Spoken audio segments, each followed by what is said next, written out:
Salam saudara, selamat pagi. Pagi ini kita berjumpa kembali dalam perenungan kita saudara di Disciple Lounge tanggal 8 bulan 1 2025. Terus kita menjadi muridnya Tuhan untuk belajar, untuk mengerti apa yang menjadi firman Tuhan dalam kehidupan kita sepanjang hari ini. Biarlah kita berpegang pada firman-Nya pagi ini saudara. Sebelumnya kita berdoa, kita minta tuntunan Tuhan untuk berkata-kata Roh Kudus di tengah-tengah kita, karena kita rindukan Dia menyegarkan kita pagi ini saudara dengan firman-Nya. Kita berdoa, Bapa, kami bersyukur satu hari lagi Tuhan berikan Tuhan napas kehidupan, kesegaran yang baru, kesehatan dalam kehidupan kami. Biar kami terus Tuhan berjalan di atas kebenaran firman-Mu Tuhan sepanjang hari ini. Kami rindukan Tuhan Kau berkata-kata, taruh Tuhan perkataan yang sederhana dalam setiap kami Tuhan buat sepanjang hari ini, hanya di dalam nama Yesus, haleluya, amin. Salam saudara, pagi ini ada satu kata yang Tuhan taruh di hati saya. Sepanjang saat teduh pagi ini saudara, Tuhan ingatkan tentang ini, bahwa kamu sudah bersih oleh firman yang aku katakan kepadamu, kata Tuhan. Sekali lagi, kamu sudah bersih oleh firman yang aku katakan kepadamu. Kita sadar bahwa firman Tuhanlah yang akan membuat hidup kita dibersihkan saudara. Perikopnya dikatakan di Yohanes 15 ayat 1 sampai 8 di pokok anggur yang benar. Saya akan bacakan poin-poinnya saudara. Yang pertama, akulah pokok anggur yang benar dan Bapakulah pengusahanya. Dan yang kedua, setiap ranting padaku yang tidak berbuah dipotongnya, dan setiap ranting yang berbuah dibersihkannya, dikatakan ya, supaya ia lebih banyak berbuah. Saya percaya hari-hari ini Tuhan mau membersihkan hidup kita saudara, supaya kita lebih banyak berbuah, dan buahnya itu menyenangkan hati Tuhan. Yang ketiga, kamu memang sudah bersih karena firman yang telah kukatakan kepadamu. Ayat yang keempat, tinggallah di dalam aku dan aku di dalam kamu. Sebab sama seperti ranting tidak dapat berbuah dari dirinya sendiri kalau ia tidak tinggal pada pokok anggur, demikian juga kamu tidak berbuah jikalau kamu tidak tinggal di dalam aku. Sadari bahwa waktu kita mau berbuah, kita harus tinggal di dalam Dia. Kita harus tinggal dalam Tuhan saudara. Dan yang ketujuh dikatakan, saya lompat, jikalau kamu tinggal di dalam aku dan firmanku tinggal di dalam kamu, mintalah apa saja yang kamu kehendaki dan kamu akan menerimanya. Dan saya percaya di poinnya yang ketiga ini, bahwa kamu memang sudah bersih karena firman yang telah kukatakan kepadamu. Biarlah setiap hari kita terus dipenuhi dengan firman Tuhan, karena firman Tuhan itu akan membersihkan kehidupan kita saudara. Firman itu yang akan mengkoreksi kita, yang akan mengarahkan hidup kita untuk stay on the track daripada jalan-jalannya Tuhan.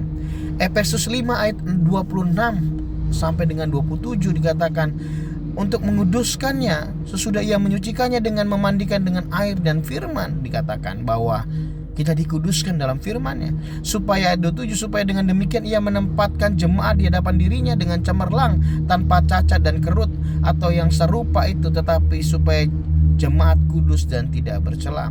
Saya percaya bahwa firman Tuhan ini akan menyucikan kita saudara, akan memperbaharui hidup kita untuk terus kita berbuah di hadapan Tuhan. 1 Petrus 1 ayat 22-23 juga menyatakan bahwa yang ke-22, karena kamu telah menyucikan dirimu oleh ketaatan kepada kebenaran. Kita disucikan karena kita melakukan kebenaran, ketaatan akan kebenaran firman Tuhan, sehingga kamu dapat mengamalkan kasih persaudaraan yang tulus ikhlas, sehingga kita mengaplikasikan setiap firman yang kita dengarkan. Hendaklah kamu sungguh-sungguh saling mengasihi dengan segenap hatimu. Ayat 23, karena kamu telah dilahirkan kembali, bukan dari benih yang panah, tetapi dari benih yang tidak panah, oleh firman Allah yang hidup dan yang kekal. Kita dibangkitkan di dalam Tuhan Yesus yang adalah sang firman itu yang menyucikan kita. Nah, saya catat di sini saudara, mengenai kamu sudah dibersihkan oleh firman yang kukatakan, dikatakan memaknainya. Yang pertama, yang poin yang saya catat di sini saudara, bahwa firman Tuhan membersihkan jiwa dan hati kita. Sadar bahwa firman-Nya, waktu kita terus bersekutu, terus kita dipenuhi dengan firman-Nya, kita dibersihkan, jiwa kita dibersihkan, hati kita dibersihkan. Yang kedua, kebenaran Alkitab memurnikan hidup kita. Kebenaran firman-Nya itu memurnikan hati kita, sehingga kita dijauhkan dari setiap hal yang jahat dalam kehidupan kita, sehingga kita bisa mengerti apa yang menjadi kehendak Tuhan. Yang baik itu kita kerjakan, yang jahat itu kita jauhkan. Yang ketiga, kesucian datang dari pengenalan akan firman Tuhan. Kesucian itu akan terus dinyatakan dalam hidup kita waktu kita melakukan pengenalan akan firman-Nya. Prinsipnya berikutnya teman-teman yang saya catat di sini, bahwa prinsip apa yang kita dapatkan. Yang pertama, kita mengenal firman-Nya. Yang kedua, kita menerapkan kebenaran itu dalam kehidupan kita. Dan yang ketiga, kita menjaga kesucian rohani kita. Bapa, kami bersyukur bahwa firman-Mu yang luar biasa hari ini Tuhan memaknai bahwa kami sudah dibersihkan oleh firman yang Tuhan katakan kepada kami. Bahwa prinsip yang kami terima hari ini itu yang pertama, bahwa kami mengenal firman Tuhan setiap hari. Kami mau mengenal kebenaran-Mu Tuhan dalam kehidupan kami.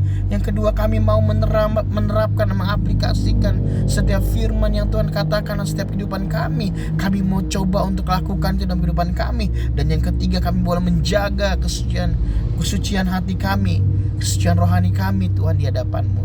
Terima kasih bahwa firman-Mu pagi ini Tuhan yang menguatkan kami.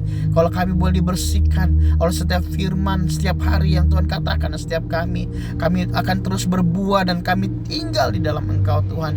Dan kami percaya Tuhan, kami akan menerima berkat-berkat supranatural itu di kehidupan kami. Berkati setiap teman-teman hamba-Mu sepanjang hari ini. Aktivitas apapun yang dikerjakan Tuhan, buat berhasil. Kiranya tangan Tuhan menyertai kami sepanjang hari ini Tuhan, untuk menyatakan mujizat demi mujizat demi mujizat. Kami bersyukur hanya di dalam nama Tuhan Yesus. Hanya di dalam nama Tuhan Yesus. Haleluya.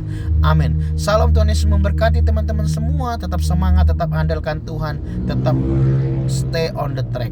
Dalam nama Yesus. Haleluya. Amin.